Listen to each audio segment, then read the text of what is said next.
UK में रहने वाले कुछ पाकिस्तानी और इंडियन स्टूडेंट्स से कहा गया कि आप लोग अगर हमें पैसे दो तो हम आपको यहाँ की स्टूडेंट लाइफ से जान छुड़ा के यहाँ पर आपको वर्क परमिट दे देंगे और बाकी जिंदगी आप ना तो फीसें देनी पड़ेंगी और ना ही आपको पेपर्स बनाने के लिए इंतजार करना पड़ेगा, आपको वर्क परमिट देते हैं। ये किसने कहा और उसके बाद अंजाम क्या हुआ, ये भी आपको इस वीडियो में बताते हैं। दूसरा, उन फैमिलीज के लिए ये मैं एक इंफॉर्मेशन, दूसरा वो फैमिली जो हर सूरत चाहती है कि उनकी बच्ची की शादी हो तो किसी ऐसे लड़के के साथ जो बाहर के मुल्कों में रहता है।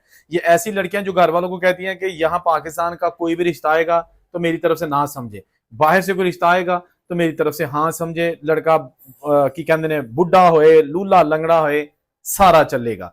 उसके बाद इसी तरह की एक लड़की के साथ फिर हुआ क्या, वो भी आपके साथ मैं शेयर करूंगा। तीसरा छोटी सी खबर वो भी इसके साथ मैं ऐड करूंगा कि इस वक्त अमेरिका में जो वीजों के हवाले से और छापों के हवाले से लेटेस्ट अपडेट है वो क्या है। तो वीडियो को जरा ध्यान से एंड तक देख लीजिएगा। सबसे पहले वीडियो का आगाज करते हैं उस खबर के साथ जो कि एक यूके में एज केयर हाउसेज के वीजे लोगों ने कुछ अर्सा पहले बांटने शुरू कर दिए थे और लोगों को स्कैम में फंसा के उनकी जमा पूंजी हथिया ली। कुछ पाकिस्तानी कुछ इंडियन स्टूडेंट यूके में अच्छी भली जिंदगी गुजार रहे थे और पढ़ाई कर रहे थे। उनको जनाब एक हमारे देसी ही एक पाकिस्तानी था एक इंडियन था, इन्होंने बिजनेस किया हुआ था और इन्होंने कहा कि जी आप लोग हमें पैसे दो, 18,000 पाउंड हम आपसे लेंगे और आपको वर्क परमिट देंगे, आपकी जॉब स्टार्ट हो जाएगी स्टूडेंट, और ये जो आपकी जो है ना स्टूडेंट लाइफ है, पढ़ने वाली जिंदगी, फीसें देने वाली जो एक प्रोसेस है वो खत्म हो जाएगा। तो उसके बाद फिर क्या हुआ कि इन्होंने काफी लड़के और लड़कियां फंसा लिए। उनके पास अब जमा पूंजी तो होती नहीं है, जो स्टूडेंट लाइफ गुजारते हैं बाहर के मुल्कों में, जमा पूंजी कहाँ बेचारों के पास होती है, वो तो हैंड टू माउथ होते हैं ना। अगर कोई पैसा होता भी है तो घर का रेंट दे दिया, खा पी लिया, या फिर सेमेस्टर की फीस आ गई। तो उन्होंने घर वालों से कहा कि भाई 18,000 पाउंड या किसी को 20,000 पाउंड हमें भेजो। ये भी बहुत ज्यादा रकम है, आपको पता है कि ये भी लाखों में बनती है। तो घर वालों ने जनाब वो जमीन बेची, उधार लिया, जैसे भी है अपने बच्चों को भेज दिया। इन्होंने जनाब वहां जाके तो बड़े ही एतमाद वाले बंदों के जरिए उस बंदे को अपना ये जो सारी जमा पूंजियां दी और वहां से वर्क परमिट ले लिया। वर्क परमिट ले लिया जनाब। उसके बाद जब जॉब के लिए गए तो पता चला कि ये जिस कंपनी के वर्क परमिट्स हैं वो कंपनी तो एग्जिस्ट ही नहीं करती, ये फेक है। उसके बाद जनाब क्या हुआ, पैरों थल्लों निकल गई जमीन लोगों दे कि पैसे तो हमने सारे जमा पूंजी जो गंवा ली है, आप क्या करें। उसके बाद जनाब वो बंदा रूपोश हो गया और उन्होंने बहरहाल ये जब इन्होंने उससे रब्ता किया ना तो उसने कहा कि भाई मैंने तो आपको ठीक दिए हैं, अब अगर वो कंपनी बंद हो गई तो मैं क्या कर सकता हूँ, है तो किसी फेक कंपनी का नहीं है, ये जेन्युइन ही है। लेकिन बेसिकली तो वो फेक था क्योंकि वो कंपनी थी नहीं, वो खत्म हो चुकी थी और वो ऐसी कोई कैटेगरी थी नहीं। तो अब उसके बाद फिर जनाब उन्होंने बड़ी जो कम्युनिटी लोग हैं उनसे रब्ता किया, मसाजिद में गए, वहां पर जो सीनियर कम्युनिटी लोग हैं उनसे कहा कि देखें इस तरह की हरकत हमारे साथ हुई है। लेकिन तुहानू पता है ਜਿਹੜੇ फ्रॉड करते हैं नौसरबाज होंगे ने वो पैसे वापस करने लिए नहीं देंगे, वापस करने तुहाडे को नहीं लैणगे। भाई जो पैसा एक बार फ्रॉडी के पास चला गया वो भूल जाओ। तो वो बंदा जनाब गायब, मोबाइल फोन हर चीज गायब और तितर बटेर। ये बंदे जो है ना ये रुल गए हैं और इनके पास जनाब अब बहुत बुरी सिचुएशन हो चुकी है। अब बात करेंगे ऐसे वालदेन के लिए जो अपनी बेटियों को हर सूरत बाहर के लड़कों के साथ ब्याहना चाहते हैं। ये वीडियो क्लिप शुरू करने से पहले मैं एक चीज आपको बता दूं, एक फ्रांस में मुझे एक पाकिस्तानी नौजवान मिला। नौजवान क्या था, उसकी उम्र तकरीबन 45 साल थी। तो मैंने कहा कि आप शादीशुदा हो, जब मतलब मेरी उससे अंडरस्टैंडिंग हो गई। उसने कहा कि मेरी तो 4-5 शादियां हुई हैं। मैंने कहा वो क्यों, औलाद के लिए? कहता नहीं, चस्के के लिए। मैंने कहा वो क्या मतलब? कहता है कि भाई मैंने यहाँ पर पेपर लिए थे और उसके बाद फिर जनाब मैंने पाकिस्तान जाके तो शादी कर ली, बेगम को कहा कि तेन वापस लैके जाना। अब वो जनाब महीना मेरी छुट्टी थी, 4 या 5 हफ्ते वो मेरे साथ रही हर चीज। उसके बाद मैं वापस आ गया और आहिस्ता आहिस्ता मैंने उससे रब्ता काम कर दिया कि खुद ही भाग जाएगी। मैंने कहा उसकी क्या वजह? कहते उसकी वजह ये है कि मैंने जब दूसरे फेरे जाना है तो मैं दूसरी शादी करूंगा, मैं उन्होंने कितने ना तो मैं उसको लेके आना है और ना ही मैंने उसके साथ रहना है, ना ही मुझे कोई बच्चा चाहिए।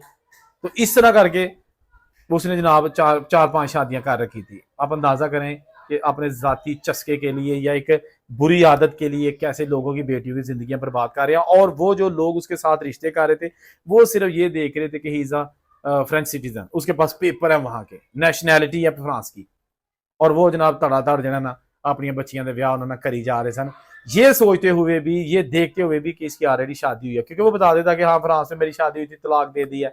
कोई गल नहीं पुत्र, कोई गल नहीं, फिर की है, मुंडे 2 घर भी लेंदे ने।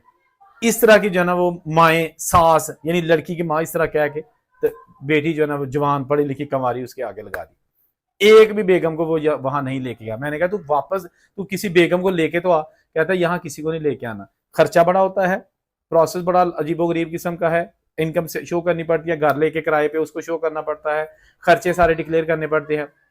तो मैनू कादी मुसीबत है कि मैं बुढ़ी ले आगे थे बाला और यहाँ आगे हो सकता है मुझे वो किक करा दे, किसी और के साथ भाग जाए। मैं क्या अल्लाह माफ करे, ऐसा हर कोई नहीं होता। बहरहाल अब बात करेंगे कि ये जो मैं आपको बताने लगा था कि मुझे भी एक खातून ने मैसेज किया, ईमेल भी की कि मेरी बेटी 19-20 साल की है और मैं चाहती हूँ कि अब से ही उसका जो है रिश्ता तलाश करना शुरू कर दूं। एफएससी उसने की हुई है बड़े अच्छे नंबरों से और मैं चाहती हूँ कि बीएससी भी करेगी, एमएससी भी करेगी कल को, लेकिन क्या होगा, जॉब तो मिलती नहीं है, तो मैं इसका रिश्ता करना चाहती हूँ। तो आप मुझे बता दो कि कोई रिश्ता आपकी नज़र में है, कोई यूके में, कनाडा, ऑस्ट्रेलिया, अमेरिका, यूरोप में। तो मैंने कहा भाई रिश्ते वाली क्या बात है, आपकी बेटी अभी छोटी है, आप उसको कम से कम उसका मैच जो है ना वो तो देखे ना कि रिश्ता करना किसके साथ है। कहती है पुत्र कोई भी मिल जाए, यानी कि अगर वो मिल जाएगा, ओवर एज है, तीसरी शादी वाला, चौथी शादी वाला, कोई बात नहीं है, बस हमारी साड़ी कुड़ी ने तो लै जाए, साड़ी कुड़ी अपने नाल लै जाए। अच्छा, मैं ये बात सुन के बड़ा हैरान रह गया। फिर मैंने कुछ एग्जांपल दी, मैंने कहा कि ये इतना आसान नहीं होता। जो लोग इस तरह आप मतलब किसी के साथ जबरदस्ती शादी करेंगे ना तो कदर नहीं होगी, ठीक है ना। तो लेकिन वो बात कुछ भी सुनने के लिए तैयार नहीं थी।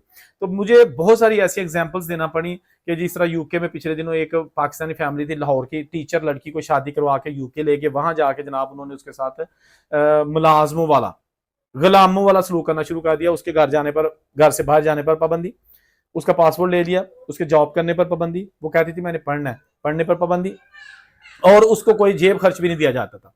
फंक्शंस में ये लोग जाते थे अपने गेट टुगेदर के लिए, उसको घर में ताला लगा के बाहर से।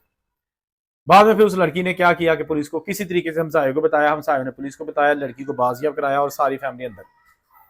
इस तरह की दूसरा वाक्य था, वो भी पाकिस्तानी फैमिली, उन्होंने भी जनाब अपनी बेगम जो बहू है ना उसको बिल्कुल घर में गुलाम लोंडी बना के रखा हुआ था, और यहाँ तक कि उसको बाज़ औक़ात मारते थे और उसको जनाब वो टॉयलेट क्लीनर होता है वो भी पीने उसको पिला दिया ताकि मर जाए। तो असी कहा कि जिन्हें खुद कशी की ली है वो तेजाब पी लिया, लेकिन वो बच गई और उसने सारा कुछ बता दिया कि मैंने इन्ना पियाया जे। अब मेरी सस ने, मेरी नंद ने, मेरा सोहरा भी कोल बैठा सी, मेरा हसबैंड भी झुड्डू भी कोल बैठा सी, सारे मैंने मारने की कोशिश की थी, सारे जेले।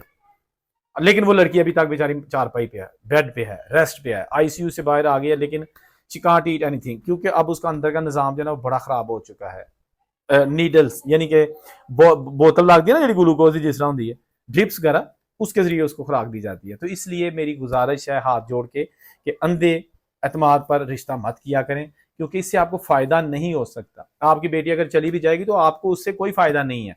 ये नहीं है कि तुम सारे टब्बन उत्थे बुला लेगी, मे भी 1000 में से कोई एक ऐसी भी हो, बट ऐसा नहीं है, ऐसा आसान नहीं है। Nobody can sponsor your family, लड़कियां जो खास तौर पे, क्योंकि उनका हस्बैंड ही नहीं चाहते कि सारा टब्बर इतने आके तो बह जाए मेरे सौहरियां का। समझ आ गई ना। अच्छा, इसके साथ आप बात करेंगे अमेरिका के हवाले से।